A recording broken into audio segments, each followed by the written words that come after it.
Hello दोस्तों, मैं इंदु प्रजापति स्वागत करते हैं चाची के चैनल में। चाची, आपका चैनल का नाम क्या है?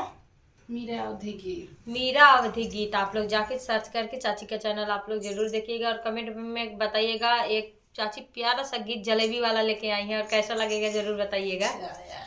जलेबी वाला आयल मोरी अम्मा, जलेबी वाला आयल मोरी अम्मा, जाऊ मोरी अम्मा जलेबी लई लेबू, जाऊ मोरी अम्मा जलेबी लई लेबू, निहुर पैया लागब लागब मोरी अम्मा, निहुर पैया लागब लागब मोरी अम्मा, जाऊ मोरी अम्मा जलेबी नहीं लेबू, जाऊ मोरी अम्मा जलेबी नहीं लेबू, चढ़ैयड़वा मारब मारब मोरी अम्मा, चढ़ैयड़वा मारब मारब मोरी अम्मा, जलेबी वाला आयल मोरी जेठनी, जलेबी वाला आयल मोरी जेठनी,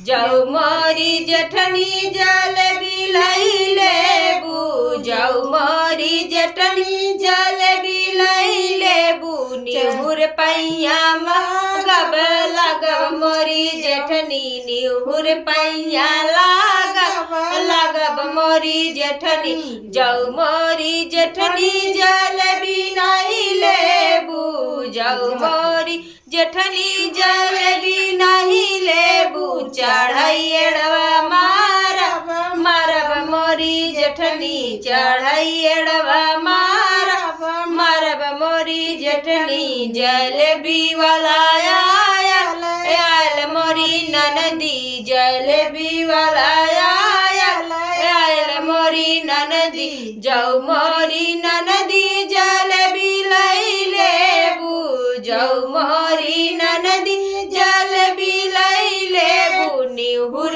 पैया लागब लागब मोरी ननदी, निहुर पैया लागब लागब मोरी ननदी, जाऊ मोरी ननदी जलेबी नहीं लेबू, जाऊ मोरी ननदी जलेबी नहीं लेबू, चढ़ैयड़वा मारब मारब मोरी ननदी, चढ़ैयड़वा मारब मारब मोरी ननदी, जलेबी वाला आयल मोरी अम्मा, जलेबी वाला आयल मोरी अम्मा। तो दोस्तों, गीत कैसा लगा आप लोग जरूर कमेंट बॉक्स में बताइए। जलेबी वाला गीत।